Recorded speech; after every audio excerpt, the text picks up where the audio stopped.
Sveika tautā! Klāta ceturtdiena, un es atkal nirstu Subaru pasaulē.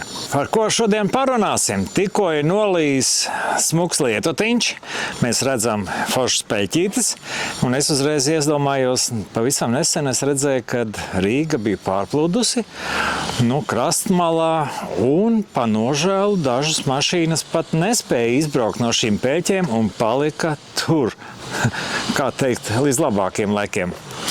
Šodien parunāsim par to, kā var atjaunot mašīnas, un, protams, sāksim ar to, kad pameklēsim Aināru un paprasīsim, cik dziļi, ne tikai ar Subaru, bet jebkuru citu automobīlu var braukt, un kā pareizi šķērsot šos te ūdens sliekšņus, un kas mums draud gadījumā, ja mums mašīna dabū kaut kādu ūdens triecienu. Ainār, kur tu esi? Ainārs jau fonā stāv, es nevaru paiet šiem smukulim garām, un redzot šos te divus automobīļus, man liekas, ka ar to zilo, pa mazāku ūdeni var braukt. Ņemot vērā, ka tas tālākais ir 5 kapeiku lielāks. Čau, Ainār! Čau! Nes mūsu neziņā gaismas staru. Es jau sāku domāt, ka ar to var pa seklāku ūdeni, ar to pa dziļāku ūdeni, vai vispār ar automobīļiem var pa ūdeni braukāt, cik dziļi var un kas notiek, ka vairāk tālāk neiet. Gan jau, ka pieredzējuši vadītāji zinās, varbūt kaut ko pat vairāk, bet es savu pieredzi, ko es varu dalīties, tad ar Subaru mašīnu var braukt pa pietiekami dziļu ūdeni. Pavisam droši es teikšu tāds riteņa augstums var braukt, bet ilgstoši, protams, braukt pa tādu šitik te dziļu ūdeni, baigi nevajadzētu vai apstāties tādā ūdenī, jo šādā augstumā atrodas pirmās nopietnās elektrokomponentes, tas ir aizdedzes spoles, ja viņas būs ilgstoši ūdenī, varbūt kāda var izšaut, bet ja ir nepieciešamība, tas nozīmē tā, ka jums vajag braukt uz priekšu un nav kur likties, noteikti var braukt pāri, bet vienkārši eksperimentēt un slīcināt speciāli gan jau, ka nevajadzētu. Jā, mēs varētu atvērt haubi un varbūt parādīt, kas ir galvenais. Tātad, cik es atceros, man savu laiku džeki rādīja. Viņi parādīja to, ko mēs tuliņās ar Aināru parādīsim. Man pieliec, tāpēc es tā gribu. Jā. Lūk, Subaru mašīnām praktiski visām tās galvenās komponentes, ģenerators, starters atrodas šādā līmenī, tā kā burtiski gandrīz pie kapota. Aha.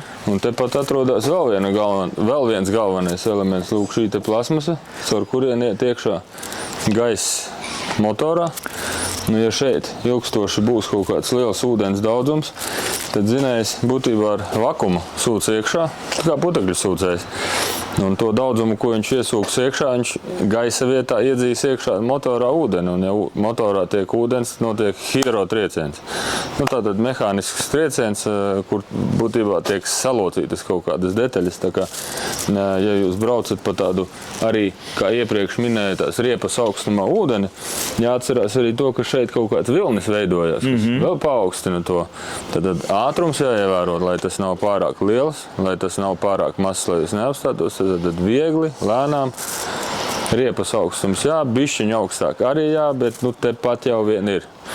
Un tur, ja tiks iekšā, tur ir, šī te konstrukcijā ir arī paredzēts tāds resivers, kur tam ūdenim iztecēt ārā tas, kas mazliet tiek iekšā, bet tas aizies tas lielais daudzums, ka viņš gaisu vairs nedabūna, bet tikai ūdeni, pirmkārt mašīna noslāps, un otrkārt tiešām hidrotrieciens. Katrs var atvērt haubu un apstīties, kur viņiem ir gaisa filtrs, jā, principā? Gaisa filtrs jau, kur šim modelim atrodas augšā virs motora, bet paskatīties, kur ir tā gaisa iesūkšanas vieta. Jo, ko jau parasti dara tādām mašīnām, kuras ir paredzētas ūdeni ūdens tilpņu šķēršošanai šo te gaisa uztveres trubu palaiž augšā uz jumta. Tas nozīmē, ka gandrīz līdz jumtam, bet tas nenozīmē, ka tagad ar logu tīrītājiem tīram upinost, bet tātad ūdens netiks dzinējā. Tas ir pats galvenais. Elektrokomponentes, pat ja viņa nobeigsies, nekas viņu samaina un brauc tālāk. Neko jau nopietni tai mašīnai nenodarīs kaitējumu, jo visas lietas, kas vada to mašīnu, vispār atrodas salonā. Un par to salonu ir bišķiņ atsevišķs stāsts, kad ja kaut kur kādā ūdens tilpnē apstājās, tad gan ir sliekšņa augstums. Šitais te augstums ir, cik drīkst būs ūdens, jo, ja tas ūdens smelsies pāri slieksnim, apakšā atrodas dzinēja vadības bloks, tas, ja dabūs ūdeni, tad vienkārši mašīna nerūks. Bet mana pieredze ir tāda, ka mašīnas, kuras bijušas arī, apzināti, vai tā ir sanācis ūdenī bijušas ilgstoši un būtībā līdz panelim, arī tad mašīna vēl nav beigta. Bet tur darbs ir paliels ar to, ka vajag visu izžāvēt, visu izjaukt, visus elektroblokus izpūst ārā ar gaisu. Jo tur, kur ir gaiss un ūdens, tur notiek vai nu oksidēšanās, vai nu rūsēšana. Visas sliktās lietas, kas mašīnu noteikti nepadara labāku. Jā, es domāju par tiem cilvēkiem, kuriem mašīnas ir apstājušās pēķē, ir nomirušas, kā teikt. Kas viņiem draud? Kas ir pēc tam par problēmām? Cik tas maksā viņu atdzīvināt? Ja salonā ūdens nav ticis, tad droši vien nekas tāds milzīgs nebūs noticis. Un, ja ūdens nebūs ticis dzinējā. Jā. Divas lietas, salons un dzinējs. Jo pārējās visas lietas ir maināmas un salīdzinoši nepatīkami, bet nekas super dārgs tas nebūs. Ja trāpa ūdenī, riktīgi dzinējs, tad ir jāremontē viņš. Tad esam redzējuši tādus, kur tiek saliekti klaņi vai vārsti. Tad ir dzinēja remonts un noteikti tur ir pāris tūkstošiem jārēķinās, ja nav dzinējs izpostīts pavisam, jo to brauc ar lieliem apgriezieniem, hidrotrieciens, tad inerces pēc dzinējs turpina ar salauztām detaļām strādāt. Tad var nodarīt kaitējumu vēl lielāku. Tāpēc braucot pāri ūdens šķēršļiem, jārēķinās akcelerācija maza. Viegli braucam uz priekšu, un tad jau viss būs kārtībā. Netaisam vilni. Netaisam vilni. Skaidrs. Labi, paldies. Mēs turpinām šīs dienas sižetu un paskatāmies atkal uz to zilo, bet nevelti viņš te ir izdzīts. Tu gribēji parādīt, ka tev ir tāds vecs, foršs Subaru? Šitas jau daudzos video mašīna figurē. Saimnieks jau pabrauca priecīgs, viss ir apmierināts. Tādas lietas vēl jāpiestrādā. Vecais auto tomēr prasa kaut ko vēl pielikt roku, lai viss būtu perfekti. Tāpēc mēs vēl mazliet kaut ko padarīsim. Bet vēl viens brauc garā. Izieta apskate un mašīna ir braucoša. Bet galvenā lieta ir tas, ka šis ir auto, kuru var raksturot kā Subaru ziedu laikus pirmos. Tas ir rallija mašīna, Subaru Impreza, 26 gadu pieredze. Wow! Un, kā laiks skrien. Jā, tas gan. Jā, 26. Jā, un tā mums ir servisā kur deguns spīd ārā. Autora rallija pieredze ir 56 gadiem. Wow! Vai tiešām arī Moskvičs rallijā brauca? Jā, tur var skatīties Wikipēdijas un Googles un tā tālāk. Daudz, kas ir atrodams, bet šis modelis, brauc arī rallijā. Un ne jau tāpēc viņš nonāca šeit, ka tur liks iekšā krustu, dugas un tā tālāk, un viss tur tagad brauc rallijā. Nē, viņam palīdzam cilvēkam dabūt uz ceļa. Tad daram kaut kādas lietas, lai tā mašīna ir derīga lietošanai. Ir cilvēkam kaut kāda vēlme, mēs viņu izpildam. Un kopējiem spēkiem izdarīsim tā, lai kā šī mašīna izgājas apskati, tā arī šī var piereģistrēt un iziet apskati. Jā, savādāk citi sāk apvainoties, gan mēs tikai pa Subāriem, bet izrādās, ka, es atbraucu ar savu Audi, mēs tiekam galā, atbraucu ar Volvo, mēs tiekam galā, un pat ar vecu Moskviču mēs tiekam galā. Jā, mums ir tas, kas ir interesanti arī mehāniķiem, mums kā vispār uzņēmumam, tas, ka pieskarties šādai auto vēsturei, jo uz šādām mašīnām būtībā 96. gadā mācījos autoskolā, nu ne autoskolā, bet tehnikumā mācījos tieši par mašīnām. Un šādas mašīnas bija pamat literatūra, pamat visas lietas tika apgūtas uz šādām mašīnām, jo tajos agrajos brīvvalsts laikos vēl par ārzemju mašīnām informācijas bija maz vai nemaz.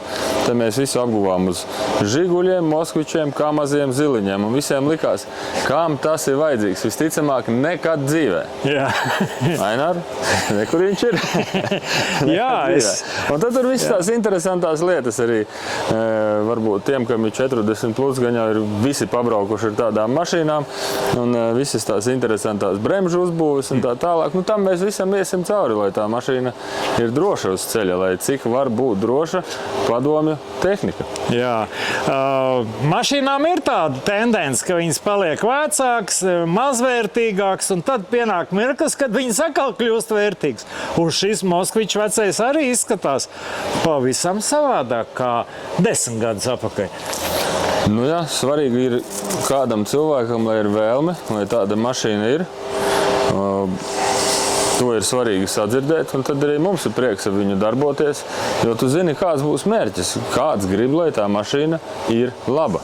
Jā. Nu, cik viņa var būt laba, kā es jau atkārtoju vēlreiz. Šai ir 56 gadi, tātad tehniskie risinājumi bija krietni atpalikušāki no tādas mašīnas vai no modernākām. Un, jārēķinās ar tiem defektiem, kas viņai bija standartā, un ar tādu mašīnu arī jābrauc. Un, droši vien viņa nebūs ikdienā uz darba braukšanai paredzēta. Jā. Es te redzu fonā manējais Foresters, līdzīgais Foresters. Tam arī ir ļoti daudz gadu, un viņš vēl dzīvs. Tāpēc, ka viņš tiek pieskatīts un tiek darītas lietas. Labi. Ok, ejam tālāk, jo es gribu zināt, ko šeit dara igauņu auto. Opels arī mūsu servisā var nonākt. Mēs nevienu mašīnu marku tā kā nesmādējam, nav tā kā pasakam, nē, mēs šito nedaram, neķersimies klāt. Uzreiz varu pateikt, protams, mēs nelienam tajā mašīnā tur pašā dziļumā, tur, ja ir nepieciešams elektroniku, jā, varam salabot, ja tur būs kaut kas ap dzinēju vai ātrumkārbām.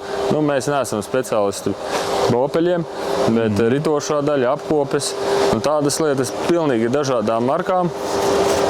Ja ir ērti uz mūsu servisu, var braukt, pieteikt, apskatīt, saprast, cik tā mašīna ir labā stāvoklī un palīdzēs viņu dabūt vēl labākā stāvoklī. Iedod to melno pabraukt! Tātad, ja ir automašīna, kaut kas noticis ir uz ceļa, vai tas ir ūdens defekts nejaušs vai kaut kā vienkārši mašīna ir apstājusies, tad droši arī mums var piezvanīt. Varam palīdzēt ar informāciju, iedot evakuātoru, ar ko mēs sadarbojamies, kas to mašīnu droši savāks uz ceļa, atvedīs pie mums uz servisu. Nokonstatēsim, kas ir par defektiem un palīdzēsim. Dažkārt pat pašam nav jābrauc uz servisu līdzi mašīnai, ja nav laiks, bet var atvest un jau visas lietas varēs notikt. Super! Jūs kuģus arī remontējat? Nākotnē. Tas ir nākotnē, bet šī tik lielas mašīnas kā bus, mums arī ir iespēja paņemt tīri. Daudzos servisos augstumā kaut kur nevar iebraukt, bet mums ir interesanta lieta servisā – bedre. Tas bedres var uzbraukt, sākot ar pat smagās mašīnas ar veselo kabīni, un ar šādiem te busiem nav problēmas. Arī var veikt visas apkopes, ritošo daļu, bremzes salabot. Tā kā droši par servisu zvaniet un palīdzēsim.